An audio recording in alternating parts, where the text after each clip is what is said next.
Kenneth freaking Walker. Yeah. I mean, what? Did you watch him play in the fall, like October, November? I did, definitely. Like the Michigan game, I saw that. Yeah, and I mean, he caught my eye. Like when I was going back yesterday and like going, let me watch 10 more plays of each guy just so I can feel good about my order, right? And all that. My son came in when he was watching him. He goes, oh, you said he was going to be awesome. I remember watching him this year in college. You said you liked him. And I was like, yeah, I did. You're right. I was blown away by him when turning film on. Liked him even more than you thought? Without a doubt, he is the best running back in this draft. I have no questions about that. No questions about that. He's everything. He has everything we just talked about with Breece Hall. Yeah. Except he runs angrier, he breaks more tackles, and he breaks more ankles. So I want to go, okay, wait, there's the same guy, except one, and they're equally as fast, except one guy has more power and does more with less. And that's what I would just go, okay, that's, to me, a slam dunk that this is the best running back in this draft. His lead quality is? His lead quality, And while you're thinking, I'll throw out. Because he's elite in a few areas, in my opinion. 4.38 at the combine? Exactly. 4.38 at the combine. Yep. You know, so I guess you would start there to go, he's elite in that area. Speed. Yeah, I mean, he's to me got a lot of things I like. You know, a natural feel for running, like I talked with James Cook, where he runs up in the line of scrimmage and there isn't like, oh, wait, there's no hole. Let me just sit here and wait. It's just like he naturally finds the bounce lane or the next lane or whatever else. He's got great vision for cutback lanes. So he's great there. That's huge. But then, like, other than the kid from Florida, that's the most violent runner in this draft. I mean, it's like, oh, wait, I have no way to shake you out here or do anything. Screw it. I'm going to lower my shoulder, and you're going to pay for this being here in this position. To me, that jumped out. I haven't watched him as much as you. But you watched that. You saw that. I watched him in the fall quite a bit, and, like, even before you notice the speed, you notice how comfortable he is with contact. Man, does he not care about it. Right? Right. Just, you know, contact balance, going through the hole, gets hit hard on the shoulder, he's still running. You know, somebody has their arms around him and it looks like they're going to drag him down, and he drags himself out of it and keeps running. And then runs for 10 yards and then plants his foot in the ground and jukes the shit out of the guy and then runs 25 yards up the field more. I mean, there's so many unbelievable runs where you go, that should have been a 5-yard gain, he got 25. That should have been a loss of 2 and he got 12.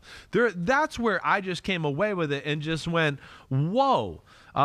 Here's an awesome one for you, Chris. Yeah, please. Go ahead. Per PFF, led the nation in broken tackles. Okay, that's awesome. There you go. But then after the comma, one fumble.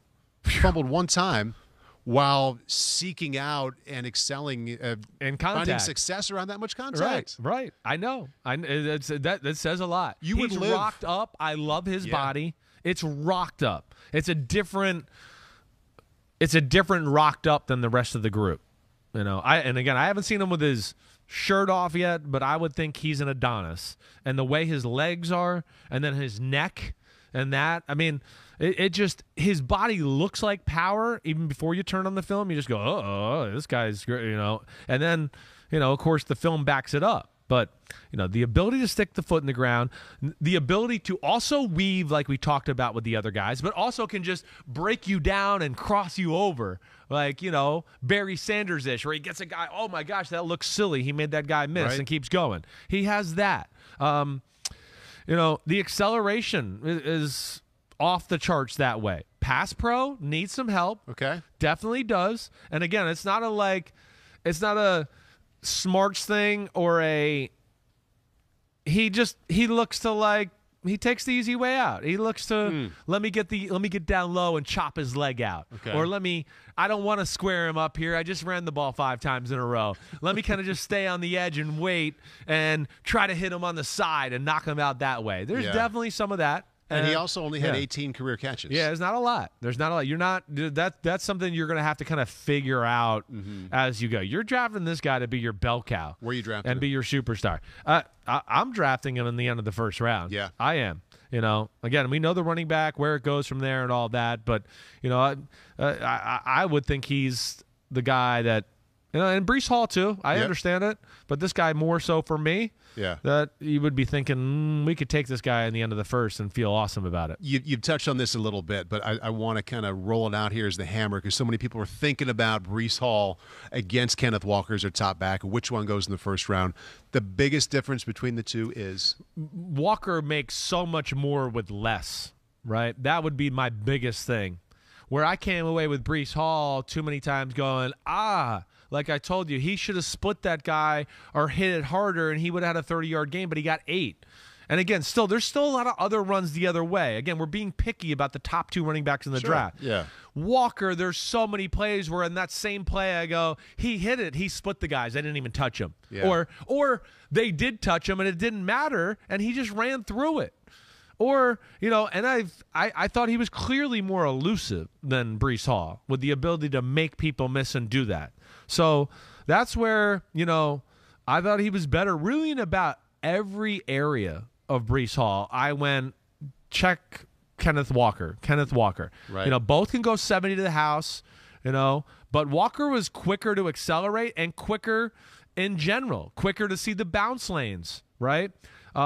Also better between the tackles. I'm letting you run my thesis here, the last paragraph. Yeah. Walker also better between the tackles as far as tough yards, getting, 5 when 3 was there.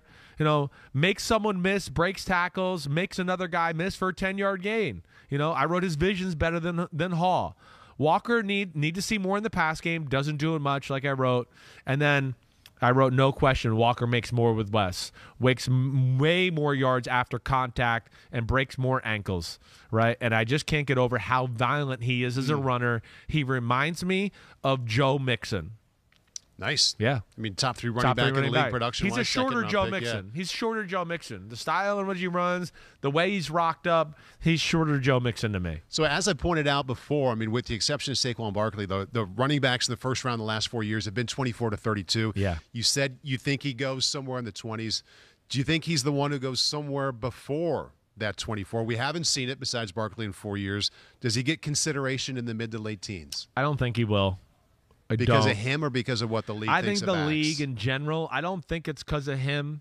I don't.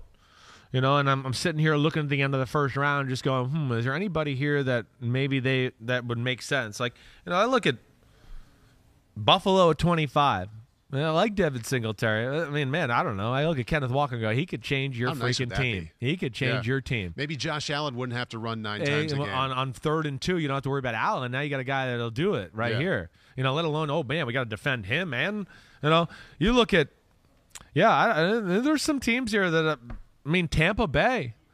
They could look at it and go, hey, this is icing on the cake. Our offense is kind of set. What Leonard Fournette, it's kind of a 1-year deal. We're going to be kind of done here. Ronald Jones just left in free agency. That's right, yeah. Right? So I look at that to go, there's another one. But we'll see. I would say more likely than not, it'll end up being in the second round. Yeah. And again, I don't have a feel for the total draft yet, but I do think there's a ton of defensive linemen and offensive linemen that are going to get drafted. And because of the depth of the running back class, that might hurt some of these guys from going to the first.